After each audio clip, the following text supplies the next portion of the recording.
Les quiero presentar al siguiente ponente, que como he adelantado es don Gonzalo Díaz Millán. Al margen de su extenso currículum administrativo en el organigrama de la Administración General del Estado, destacar que actualmente ocupa la Dirección General de Régimen Jurídico Autonómico y Local en el Ministerio de Política Territorial y Función Pública, es decir, es la persona con la que se relacionan todas las comunidades autónomas en estos procesos bilaterales sobre el que él va a disertar a continuación. Don Gonzalo, muchísimas gracias también a usted por estar con nosotros esta mañana y por compartir, como siempre, un poco de su tiempo para explicarnos una materia que también es puede parecer bastante alejada. Tiene usted la palabra. Bien, pues buenos días a todos y muchas gracias. Buenos días también a Tomás, que hace tiempo que no coincidía con él. ¿Cómo estás? Y naturalmente, en primer lugar, agradecer, como no puede ser de otra manera, al Instituto Canario de Administración Pública y a Israel Expósito que hayan contado conmigo para la participación en estas jornadas. Es verdad que lo hemos hecho ya en ocasiones anteriores y uno, en fin, siempre que se ha acercado a participar en estas jornadas organizadas en el Instituto de Canarias, pues pensaba que ese año, en fin, era muy interesante, que habíamos conseguido de alguna manera alcanzar o conectar con un ámbito de especial interés. Veo que cada año es posible superar ese objetivo y más este año en el que efectivamente se conmemora el segundo aniversario de un hito fundamental como es la aprobación del Estatuto de Autonomía de Canarias en el año 2018 con un amplio consenso, lo cual pues naturalmente que es motivo de satisfacción general. Por mi parte me propongo exponer algunas ideas sobre la visión general del procedimiento del artículo 33.2 de la Ley Orgánica del Tribunal Constitucional. En la actualidad, desde la Dirección General de Régimen Jurídico Autonómico y Local, es desde donde se impulsa la tramitación de este procedimiento en lo que corresponde a la Administración General del Estado y trataré, por lo tanto, de aportarles los datos más actualizados que se corresponden con en fin, los últimos resultados en esta materia. Inicialmente, lo cierto es que el Estado autonómico, del que he estado disertando anteriormente Tomás de la Cuadra, se caracteriza no solamente por una distribución competencial encuadrada en los artículos 148 y 149 de la Constitución, entre otros, y en su título octavo en general, sino que uno de los elementos determinantes de nuestro modelo autonómico ha sido precisamente la relevancia que ha tenido el papel del Tribunal Constitucional en su construcción. De modo que el jurista persa, del que hablábamos hace un momento, del que hablaba Tomás hace un momento, tendría verdaderamente difícil conocer cuál es la delimitación competencial entre el Estado y las comunidades autónomas si no accediera a la jurisprudencia del Tribunal Constitucional sobre toda esta delimitación. Lo cierto es que desde el principio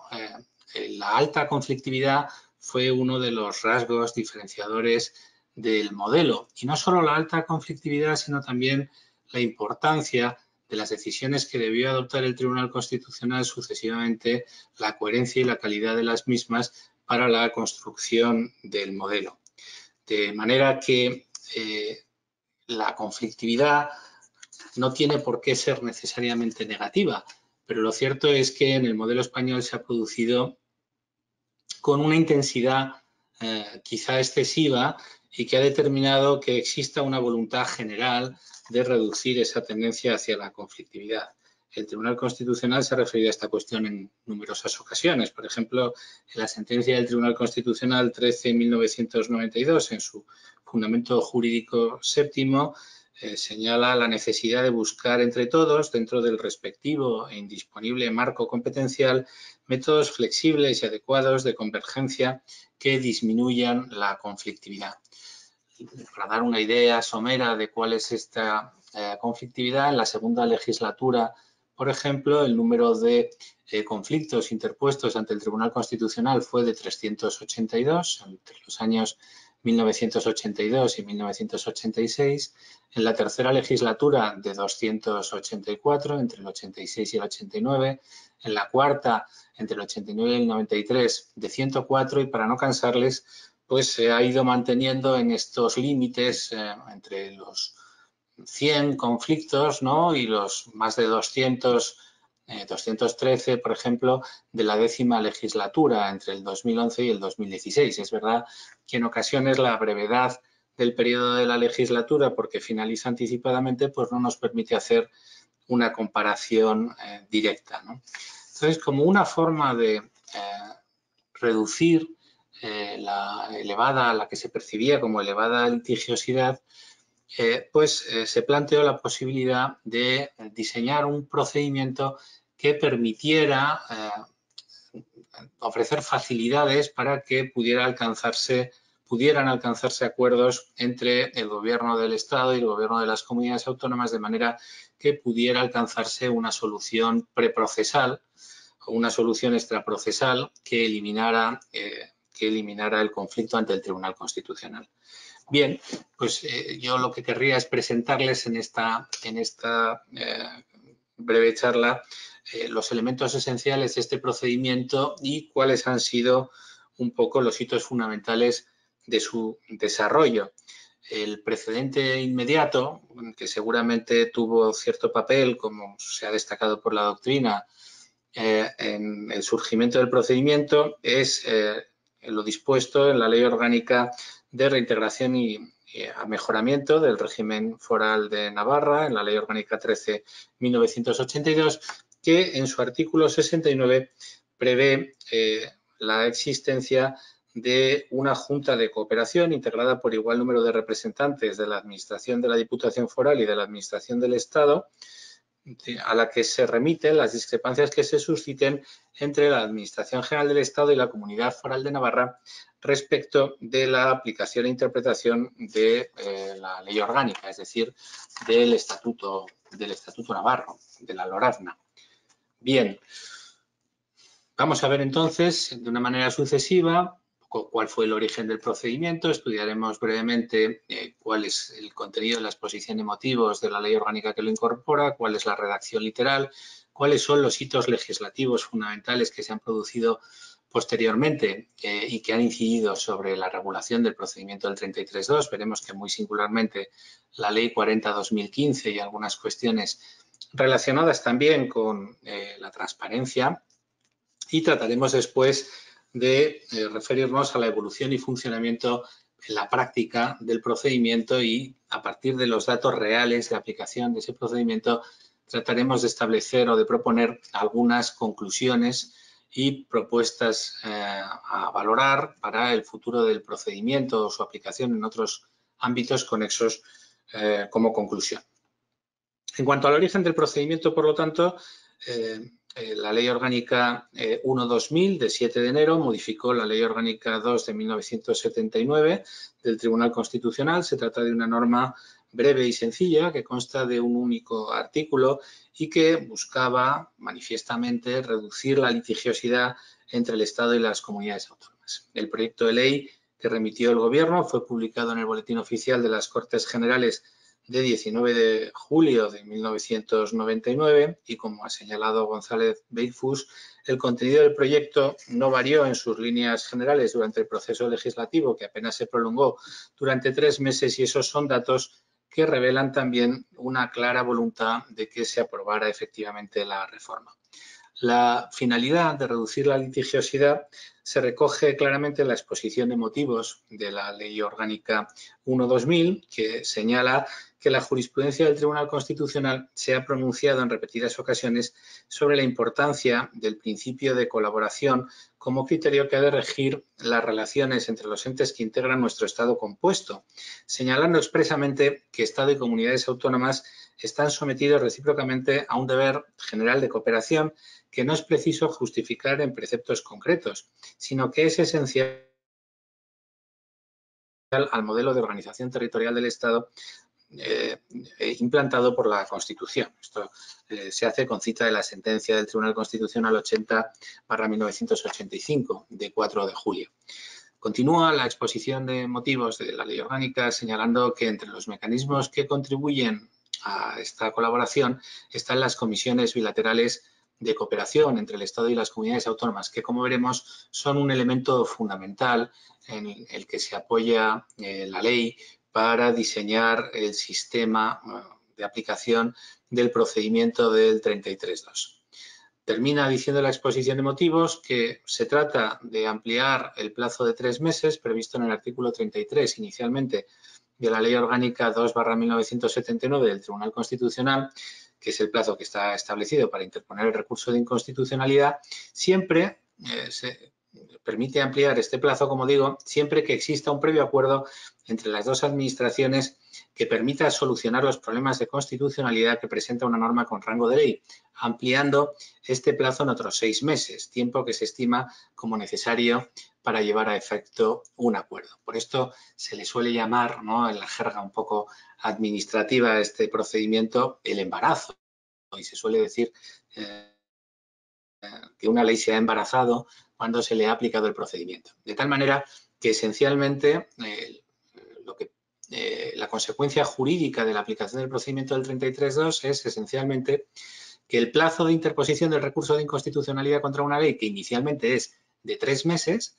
pasa a ser de 9 meses. Este plazo se debe computar desde la primera publicación oficial de la ley en cuestión, de manera que si la ley se publica como ocurrirá si se trata de una ley autonómica inicialmente en el diario oficial de la comunidad autónoma, los 9 meses, o los 3 iniciales, deberán empezar a computarse desde el día de su primera publicación en el Boletín Oficial de la Comunidad Autónoma y prorrogarse si se ha producido la aplicación del procedimiento del 33.2 hasta el día que se cumplan los 9 meses desde la publicación precisamente en el primer boletín oficial, como digo, tratándose de una ley autonómica normalmente en el diario oficial de la comunidad autónoma. Bien, la modificación entonces del artículo 33 de la Ley Orgánica 2/1979 se concretó en la renumeración como número 1 del que hasta ese momento había sido único párrafo del artículo 33 de la Ley Orgánica y se añadieron a dicho artículo los números 2º y 3º, de manera que quedó la redacción que inmediatamente leo. C, el apartado primero, que el recurso de inconstitucionalidad, este párrafo, como digo, estaba ya en vigor antes de la modificación operada, el recurso de inconstitucionalidad se formulará dentro del plazo de 3 meses a partir de la publicación de la ley, disposición o acto con fuerza de ley impugnado mediante demanda presentada ante el Tribunal Constitucional.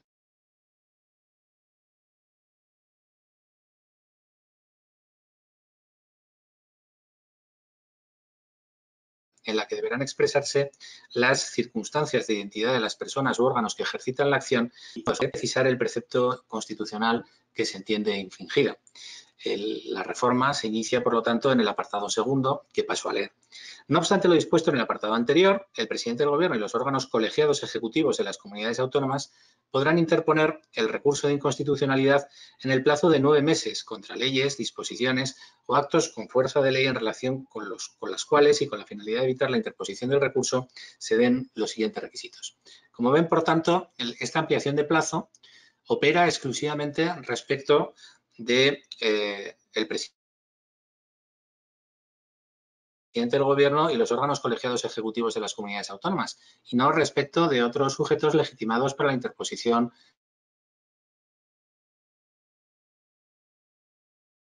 del recurso de inconstitucionalidad, como por ejemplo el defensor del pueblo. Se trata, y esta es una de las del procedimiento, como iremos viendo a lo largo de la exposición, de un procedimiento bilateral y de un procedimiento bilateral entre ejecutivos, es decir, entre el Gobierno del Estado y el Gobierno de la comunidad autónoma. Como ven, la posibilidad de ejercer la legitimación activa en el recurso de inconstitucionalidad se atribuye directamente al presidente del Gobierno, porque es el presidente del Gobierno el titular de la acción para interponer el recurso de inconstitucionalidad de acuerdo con la Constitución y con la ley orgánica del Tribunal Constitucional. Ello sin perjuicio de que en la práctica del Estado, el Gobierno de la Nación le solicite al presidente del Gobierno normalmente la interposición de los recursos de inconstitucionalidad, y ello sin perjuicio también de que en la práctica de la Administración General del Estado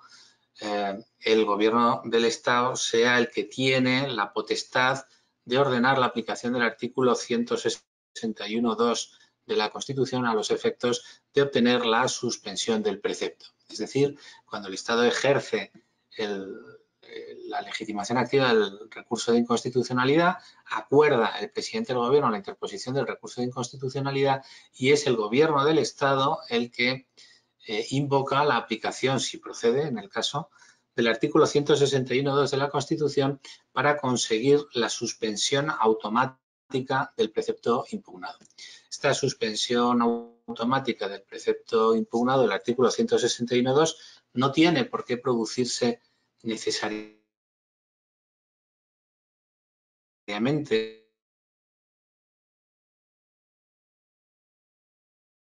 en el momento en el que se ejerce la interposición del recurso de inconstitucionalidad. Son dos cuestiones distintas. Una cosa es un decreto ley, una norma con rango de ley, y otra cosa distinta es acordar la invocación por parte del Gobierno del Estado del artículo 161.2 de la Constitución para producir la suspensión del precepto. Este 161.2 de la Constitución, el Tribunal Constitucional opera automáticamente, de manera que cuando el Gobierno, en el momento de la interposición del recurso de inconstitucionalidad, ha invocado la aplicación de este precepto, del artículo 161.2 de la Constitución, entonces, en el momento en el que se produce la admisión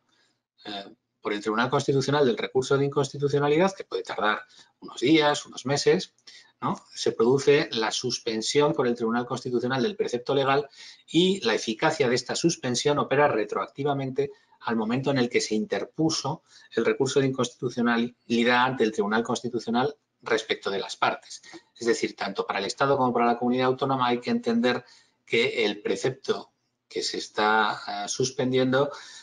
no opera desde el momento en que se interpuso el recurso de inconstitucionalidad ante el Tribunal Constitucional. Sin embargo, para terceros, la suspensión operará desde el momento en que se produzca la publicación del auto del Tribunal Constitucional que la ordena en el boletín oficial correspondiente. Bien, es importante también este elemento de la posibilidad no solo de interponer el recurso de inconstitucionalidad, sino paralelamente de acordar la suspensión automática prevista en el artículo 161.2 de la Constitución, exclusivamente por el Gobierno del Estado, porque la doctrina, como iremos comentando, ha ido poniendo de manifiesto que uno de los incentivos que tienen las comunidades autónomas para alcanzar un acuerdo en los procedimientos del 33.2 es precisamente evitar la suspensión de los preceptos que son objeto de negociación. Y esta referencia a la suspensión también nos va a ser necesaria para entender un poco más la literalidad del artículo 33.2 de la Ley Orgánica del Tribunal Constitucional en alguna mención que se refiere a esta cuestión más adelante, como veremos. Sin embargo, es lo cierto que la posibilidad de invocar el 161.2 de la Constitución por el Gobierno del Estado debería limitarse, de acuerdo con la jurisprudencia del Tribunal Constitucional, a los supuestos en los que pueda producirse un daño de imposible reparación posterior en el caso de que llegara a producirse la aplicación del precepto. De manera que el Tribunal Constitucional dispondrá de un plazo máximo de 5 meses para revisar posteriormente a la interposición del recurso si efectivamente se produce o no se produce ese riesgo de daño irreparable en el precepto objeto de petición de suspensión por parte del Estado, de forma que en esos 5 meses el Tribunal Constitucional deberá alzar o ratificar la suspensión producida cautelarmente, como digo, únicamente por la voluntad del Gobierno del Estado al invocar el artículo 161.2 y por la aplicación automática del 161.2 en relación con la Ley Orgánica del Tribunal Constitucional y la publicación del auto de admisión por el Tribunal Constitucional. Este artículo 161.2, así configurado, ha sido objeto de muchas críticas por parte de algunas comunidades autónomas, como por ejemplo la Comunidad Autónoma del País Vasco, pero lo cierto es que el Gobierno del Estado en los últimos años ha tendido hacia una aplicación más limitada de este precepto, de forma que son cada vez menos los recursos de inconstitucionalidad en los que se invoca la aplicación de este artículo 161.2. Como veremos, es posible que para las comunidades autónomas la aplicación del artículo 161.2 sea un incentivo para acudir a la vía del procedimiento del 33.2 de la Ley Orgánica del Tribunal Constitucional, pero lo cierto es que ese es un paralelismo o una relación, esa es una relación que no es fácil de acreditar si uno valora los datos de aplicación del 161.2 de estos dos últimos años, porque lo cierto es que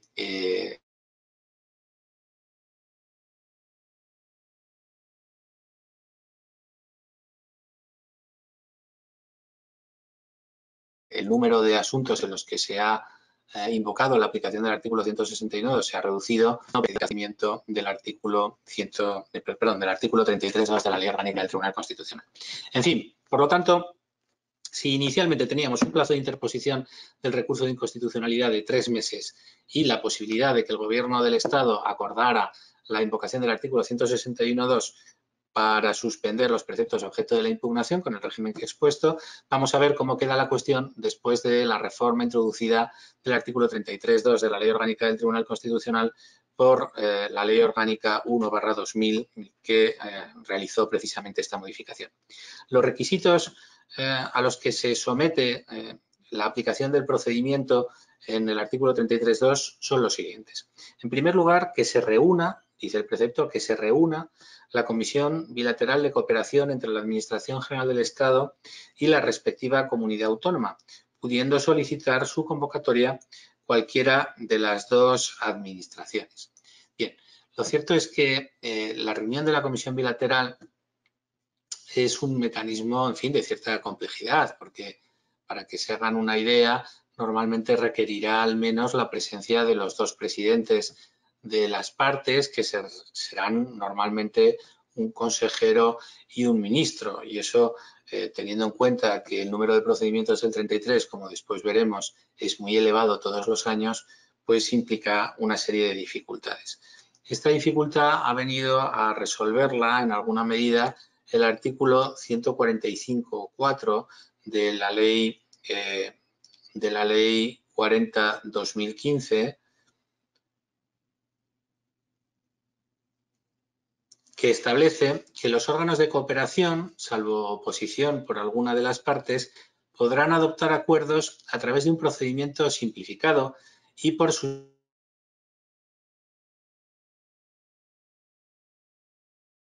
suscripción sucesiva de las partes, por cualquiera de las formas admitidas en derecho en los términos que se establezca de común acuerdo. Por tanto, ¿cómo suele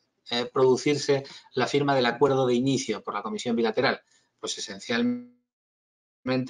la administración que solicita la aplicación del procedimiento del 33.2 se dirige a la otra parte a través de un correo electrónico y le solicita la aplicación del procedimiento del 33.2, acompañándole una breve exposición de las razones por las que surgen dudas que aconsejan la aplicación del procedimiento del 33.2. La administración requerida, imaginemos que es el Estado respecto de una ley estatal,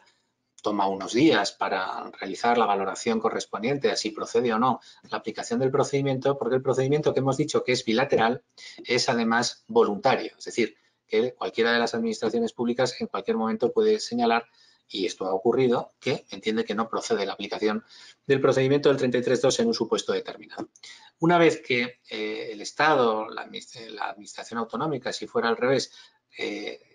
estudia la cuestión y entiende que efectivamente es procedente aplicar el 33.2, lo manifiesta así a la otra parte y se procede a la firma del acuerdo de inicio, que es un documento que se publica, como ahora veremos, en los diarios oficiales correspondientes, normalmente el mismo día, y que se limita a señalar que se aplica el procedimiento del 33.2 en relación con una serie de preceptos concretos. Siguiendo la redacción literal del artículo 33.2 de la Ley Orgánica del Tribunal Constitucional, en el apartado B se señala que en el seno de la mencionada comisión bilateral se haya adoptado un acuerdo sobre iniciación de negociaciones para resolver las discrepancias, pudiendo instar en su caso la modificación del texto normativo. Este acuerdo podrá hacer referencia a la invocación o no de la suspensión de la norma en el caso de presentarse el recurso en el plazo previsto en este apartado. Como ven, el propio artículo 33.2 se refiere a la cuestión de la invocación de la suspensión de la norma. Lo cierto es que hasta donde yo he podido constatar, nunca se ha invocado la aplicación de la suspensión de la norma en relación con el acuerdo de inicio y tenemos algunas dudas de que eso pudiera realizarse. En primer lugar, porque la ley en cuestión estará vigente y será de aplicación plenamente para los ejecutivos, como es natural, para todos los ciudadanos, pero desde luego para los ejecutivos, pues de acuerdo con los artículos 9.1 y 103.1 de la Constitución, ¿verdad? Pero además, tampoco es sencillo pensar que el gobierno del Estado o de la comunidad autónoma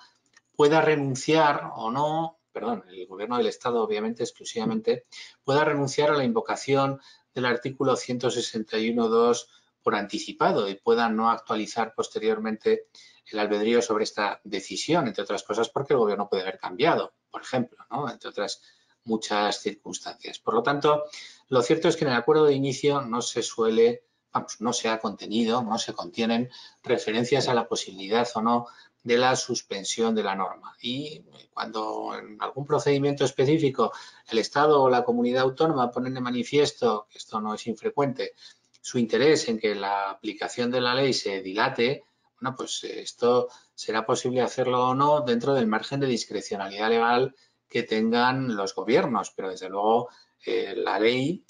respecto de la que se negocia, los preceptos concretos respecto de los que se negocia, están plenamente en vigor y deben aplicarse, como no puede ser de otra manera, por los ejecutivos. Vemos aquí otra de las características permanentes del procedimiento del 33.2, que es, como vemos, un acuerdo bilateral entre ejecutivos, voluntario y que se refiere a normas con rango de ley, lo cual produce, yo no diré que tensiones, pero sí algunas consideraciones específicas sobre el principio de separación de poderes, que están entre las críticas que se han vertido a la aplicación del procedimiento y sobre las que nos referiremos de una manera más amplia cuando tratemos de la cuestión de las ventajas y de las críticas que se han producido respecto del procedimiento. La verdad es que, desde mi punto de vista, los ejecutivos, tal y como están actuando, no exceden, me parece que no podrían hacerlo en ningún caso, el ámbito propio de las facultades que les caracterizan, más allá, como veremos, de que un modelo parlamentario pueda ser recomendable, desde luego, una mayor participación de los, o al menos una mayor información a los parlamentos en relación con estos procedimientos. Una de las características que también tiene que ver con los elementos esenciales del procedimiento del 33.2 es que este hecho de tratarse de un procedimiento que se realiza entre ejecutivos lo conecta de alguna manera, podríamos decir, ¿no? Podríamos decir con el federalismo de ejecución o con algunos de los mecanismos del federalismo cooperativo de ejecución. Bueno, sobre esta cuestión yo creo que podemos volver cuando en las conclusiones aludamos a algunas de las posibilidades de evolución del modelo autonómico y consideremos la incidencia que pueda tener en el análisis de esas posibilidades el relativo éxito que desde mi punto de vista y como ha destacado con carácter general la doctrina, sin perjuicio de algunas insuficiencias y críticas, puede atribuirse a la aplicación del procedimiento del artículo 33.2.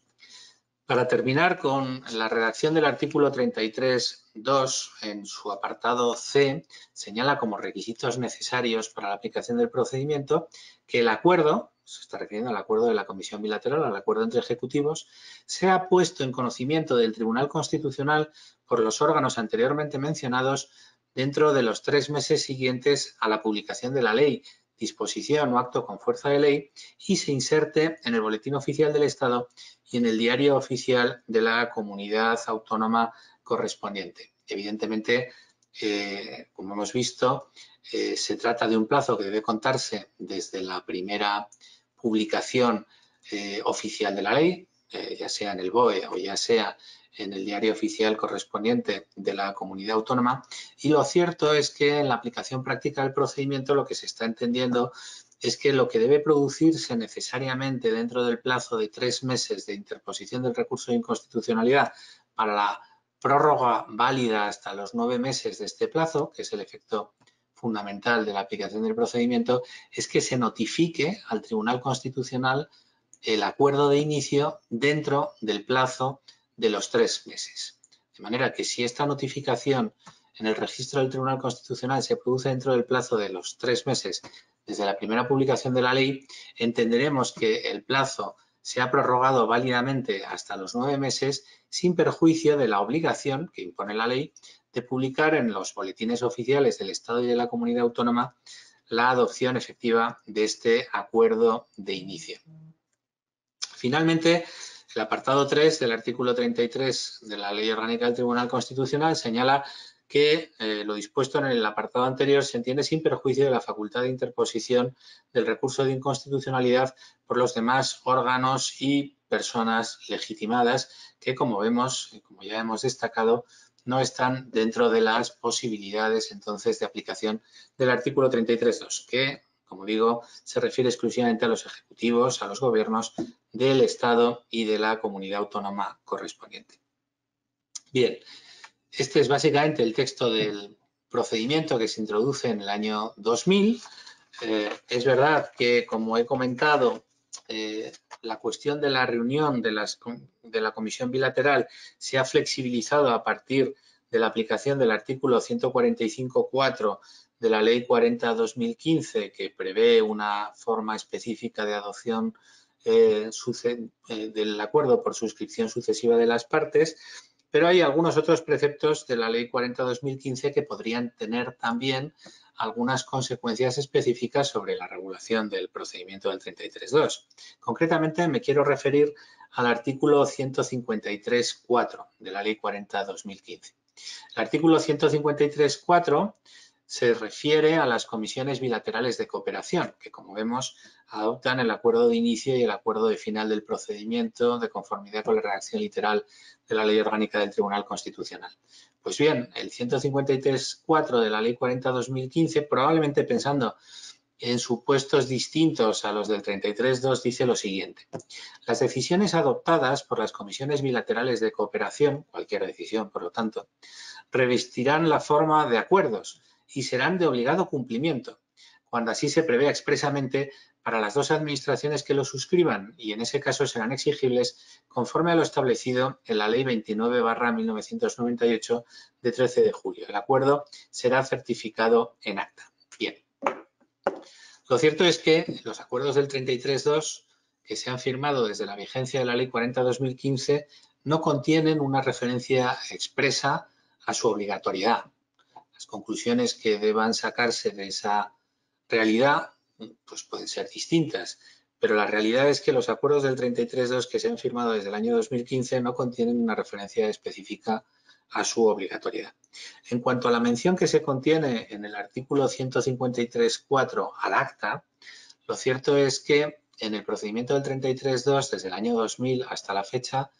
no se han levantado nunca acta, de forma que el procedimiento se expresa naturalmente a través del acuerdo de inicio y, si lo hay, del acuerdo de final del procedimiento, que tienen un contenido distinto, es decir, se refieren exclusivamente a que se aplica el procedimiento a tales y tales artículos en el caso del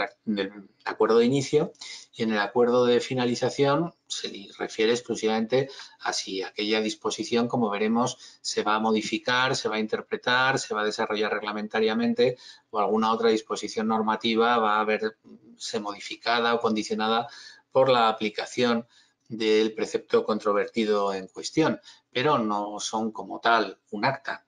Esta cuestión llegó al Consejo de Transparencia, que en una resolución de 15 de junio de 2018 ha señalado como suficiente a los efectos de la Ley de Transparencia, dado que no existe acta en el procedimiento del 33.2, la publicación oficial de los acuerdos de inicio y de final del procedimiento. Esta es otra de las cuestiones que se han suscitado, porque no es infrecuente que advertida por los interesados a través de la publicación oficial la existencia de un procedimiento del 33.2, cuando todavía se encuentra en curso, se solicite información a las administraciones públicas que lo están tramitando respecto del contenido del mismo o respecto de la marcha de las negociaciones. Una de las características fundamentales que tiene el procedimiento del 33.2 es que dentro de esta bilateralidad a la que me he referido es necesaria una cierta informalidad. Es necesaria una cierta informalidad que es atribuible a cualquier negociación a la que queramos dotar de posibilidades de éxito. Es decir, las partes tienen que poder explorar de una manera abierta las posibilidades de acuerdo sin que eso les vincule, de manera que puedan hacerse una idea de en qué términos se puede producir el acercamiento necesario para que se llegue efectivamente a un consenso que permita evitar la interposición del recurso de inconstitucionalidad. Esta es otra de las características fundamentales del procedimiento, que tiene una cierta informalidad. A esta informalidad contribuye sin duda el hecho de que la regulación que hemos estudiado, el artículo 33.2 de la Ley Orgánica del Tribunal Constitucional, sea bastante escueta, de manera que permite a la hora de la verdad, ha permitido durante estos 20 años, a la hora de la verdad, a las personas que han participado en estos procedimientos, pues bastantes posibilidades de actuación para encontrar caminos que faciliten un acercamiento flexible de posturas entre las dos partes en negociación, lo cual, desde mi punto de vista, es sin duda uno de los valores del procedimiento, que tiene que ser claro, compatible con la transparencia y con la rendición de cuentas ante los ciudadanos en los términos en los que se produzca la aplicación del procedimiento. Bien, lo cierto es que si en segundo lugar, y una vez que hemos visto un poco el origen y la regulación fundamental del procedimiento del 33.2, estudiamos cuál ha sido su evolución y funcionamiento durante estos 20 años, lo fundamental será ir seguramente al número de procedimientos que se han ido celebrando durante este periodo, ¿no? En la séptima legislatura, entre los años 2000 y 2004, se celebraron 18 procedimientos, tanto a instancia del Estado como de comunidades autónomas. En la octava legislatura, 44. En la novena legislatura, entre los años 2008 y 2011, 87. En la décima legislatura, entre los años 2011 y 2016, 265. En la undécima legislatura, que fue del 13 de enero del 16 al 18 de julio de ese mismo año, 17. Y, en fin, en total se han celebrado desde el año 2000 640 procedimientos del 33.2. Les doy cifras cerradas a 15 de octubre. No están, por lo tanto, completamente actualizadas. 640 procedimientos del 33.2 durante estos 20 años. Como vemos, por lo tanto, hay una clara tendencia primero al incremento de la aplicación del procedimiento del 33.2 y luego, como mínimo, aunque el hecho de que las legislaturas hayan tenido una duración desigual, como mínimo al mantenimiento de la relevancia y a una consolidación clara del papel del procedimiento del artículo 33.2. De manera que cuando el Estado va a interponer el recurso de inconstitucionalidad respecto de una ley o respecto de una norma con rango de ley, la regla general, en el caso de la impugnación por el Estado, es que antes se aplica el procedimiento del 33.2. Y esto ocurre en un porcentaje elevadísimo de las impugnaciones del Estado. Es verdad que hay impugnaciones específicas que por la inmediatez de los resultados a los que pueden dar lugar, pues, por ejemplo, recuerdo en este momento la paga extra del País Vasco o muchas otras impugnaciones relacionadas con el proceso soberanista catalán, por ejemplo, pues se ha procedido a la impugnación directa. En esta legislatura, por ejemplo, en el decreto ley, perdón, respecto al decreto ley de Andalucía 2/2020, que contenía una aplicación de un precepto que entendía el Estado suponía una reducción del nivel de protección del patrimonio histórico, se aplicó también la impugnación directa sin procedimiento del 33.2 en razón de esta finalidad protectora del patrimonio histórico. Pero la regla general es que el Estado aplica antes el procedimiento del 33.2 antes de impugnar.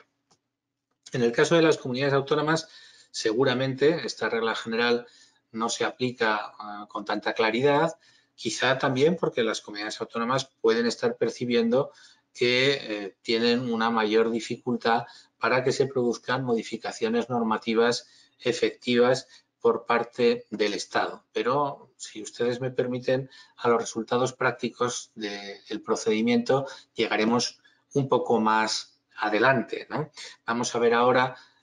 cómo se desenvuelve de una manera práctica. De forma que nos habíamos quedado en que hacemos un acuerdo de inicio, ese acuerdo de inicio se firma sucesivamente por los presidentes de las dos representaciones, se notifica al Tribunal Constitucional dentro del plazo de 3 meses y se publica en los diarios oficiales normalmente el mismo día. A partir de aquí se abre un periodo que será normalmente de 6 o 7 meses hasta completar los 9 totales, porque normalmente la solicitud se habrá producido y la aplicación del acuerdo de inicio pues el segundo o el tercer mes del plazo. Y entonces durante este periodo adicional hasta los 9 meses se produce una convocatoria del grupo de trabajo. Esta es otra de las características del procedimiento del 33.2 y es que suele haber, hay siempre, puede haber habido alguna excepción histórica, ¿no? Pero lo normal es que haya siempre una reunión del grupo de trabajo y que ese grupo de trabajo esté presidido normalmente a nivel de directores generales. Puede haber también viceconsejeros, puede haber secretarios generales, en algún caso han participado secretario de Estado o consejeros, pero lo normal es que el nivel de representación sea por parte del Estado el de directores generales con la colaboración de subdirectores, vocales asesores y otros cargos intermedios, y por parte de la comunidad autónoma exactamente igual. Y esta característica determina que la negociación se va a producir entre normalmente funcionarios profesionales o por lo menos altos cargos y además lo van a hacer con una perspectiva eminentemente técnica. ¿No? En esta reunión del grupo de trabajo de la que no se levanta acta se va a producir una negociación prospectiva, un intercambio de pareceres que va a ser eminentemente técnico. Y no podría ser de otra forma porque lo habitual, lo más frecuente es que las personas que participan en esas reuniones, que participamos en esas reuniones, yo lo estoy haciendo ahora mismo, ¿no? Pues no tengamos el rango en la organización suficiente como para tomar una decisión definitiva sobre las cuestiones que allí se están ventilando, de manera que lo único que pueden hacerse es explorar alternativas de solución. Esas alternativas de solución se terminarán concretando después de la reunión en un plazo breve en una propuesta escrita que una administración dirigirá a la otra. Sobre esta propuesta escrita, pues no cabe más que alabar sus virtudes, porque respecto de la administración proponente le permitirá a esa administración consensuar entre los distintos departamentos competentes cuál es la posición que debe adoptarse respecto de esa negociación en concreto. De manera que cuando esa posición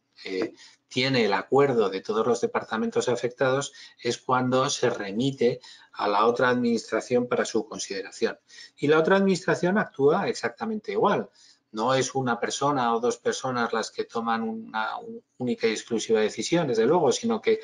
se remite a la otra parte y dentro de esa administración se hace el reparto correspondiente por los departamentos competentes, de manera que con los acuerdos necesarios o en caso de que existan desacuerdos, elevando hasta el superior jerárquico común como corresponde de acuerdo con la autoorganización de cada administración, se toma esa decisión en un procedimiento que, como vemos, es en este momento con carácter general escrito y no es un procedimiento en este momento verbal. Es decir, que siendo una reunión bilateral entre ejecutivos que se desarrolla a través de una reunión informal de la que no se levanta acta de tipo técnico,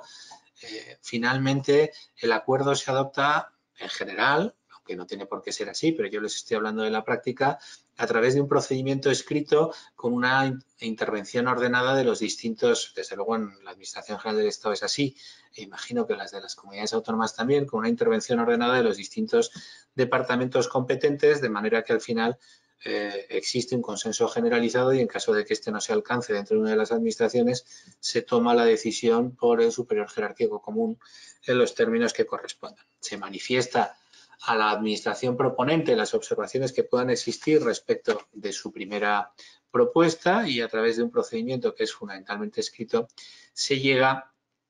a una solución definitiva. Ahora bien, todos estos documentos que se intercambian las partes, que lo cierto es que se intercambian, en algunas ocasiones estos intercambios se producen verbalmente, pero en la mayoría de los casos se producen por escrito, pues son documentos, desde mi punto de vista, exclusivamente preparatorios y propios, por lo tanto, de una negociación y que no es necesario que se sometan a unas reglas específicas de publicidad en la medida en que se trata de hitos dentro de una negociación que terminará siendo completamente transparente cuando se produzca el acuerdo total o parcial o el desacuerdo en relación con la cuestión objeto de la negociación.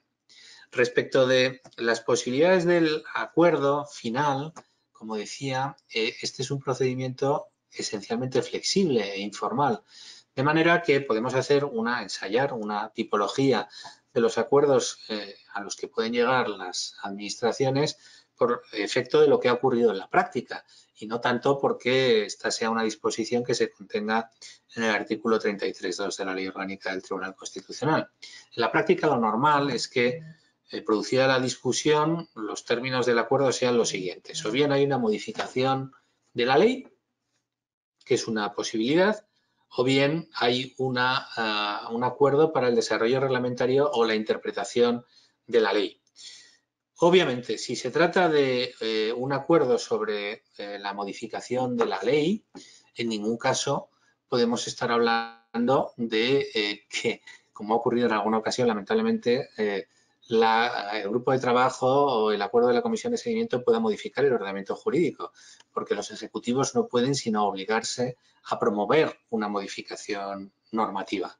Producida este acuerdo de elevar una modificación normativa, si es la modificación normativa con rango de ley, corresponderá a los parlamentos la tramitación, de manera que es perfectamente imaginable que un ejecutivo, y ha ocurrido, haya cumplido con su obligación de presentar un proyecto de ley en los términos a los que se comprometió y el Parlamento finalmente no haya adoptado la ley en los términos que se propusieron o en ningún otro, ¿no? Puede ser también el acuerdo de desarrollo reglamentario. Bueno, en este caso sí que estamos en el ámbito de disposición de los ejecutivos y tiene desde luego la ventaja de que los acuerdos reglamentarios constituyen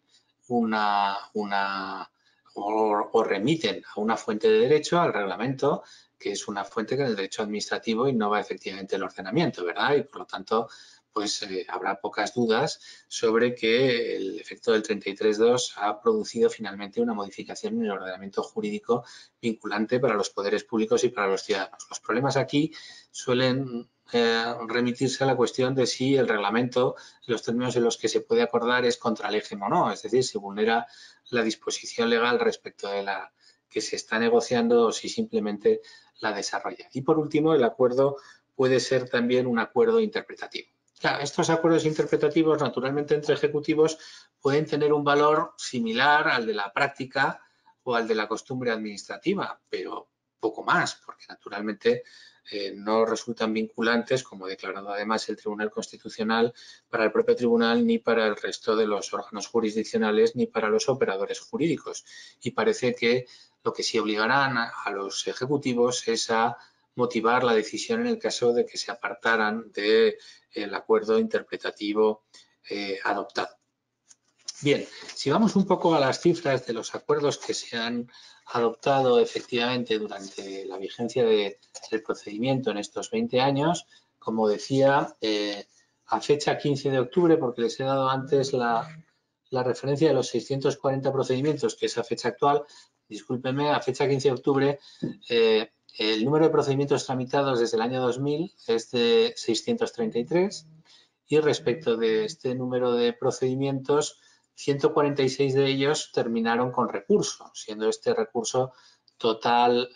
o parcial, de manera que 146 terminaron en recurso total, 30 en recurso parcial, de manera que en un tercio aproximadamente de los procedimientos tramitados el procedimiento no tuvo éxito. Esta es la verdad, ¿no? Concretamente, en el caso de Canarias, pues en el caso de Canarias se han tramitado desde el año 2000 64 procedimientos, 29 a iniciativa del Estado, 35 a iniciativa de la comunidad autónoma. Ojo, porque es la única comunidad autónoma junto con el País Vasco que ha tramitado el mismo número. En el caso de la comunidad autónoma de Canarias hay un número algo más elevado de procedimientos tramitados a solicitud de la comunidad autónoma que de procedimientos tramitados por el Estado. Es también un número elevado, el de 35, en relación con el de la media de las comunidades autónomas. Y un dato significativo puede ser que 20 de estos procedimientos, en el caso de Canarias, se tramitaron precisamente en la 10ª legislatura. De estos procedimientos que se han tramitado, en el caso de Canarias, 13 de ellos han generado un recurso total y 9 de ellos un recurso parcial. Por lo tanto, están situados aproximadamente también en ese 30%, 30 y tantos por ciento de procedimientos del 33.2 que no concluyen con un acuerdo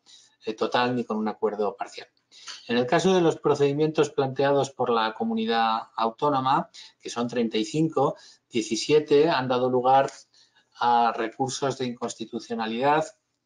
y 5 a acuerdos parciales. Por lo tanto, aproximadamente en un 50% de los casos se ha llegado efectivamente a un acuerdo por parte de ambas administraciones respecto de los procedimientos solicitados por la comunidad autónoma. Bueno, estoy prácticamente fuera de tiempo. Yo lo que querría apuntar como conclusiones es que si la práctica del procedimiento del 33.2 ha puesto algo de manifiesto, es que un procedimiento que inicialmente no estaba previsto en el sistema constitucional ha terminado siendo útil para la aplicación y el desarrollo del mismo, y ello seguramente por estas notas: la bilateralidad, el desarrollarse entre ejecutivos, la informalidad, su flexibilidad y las posibilidades de acuerdo. Seguramente la aplicación de esta metodología, que de una manera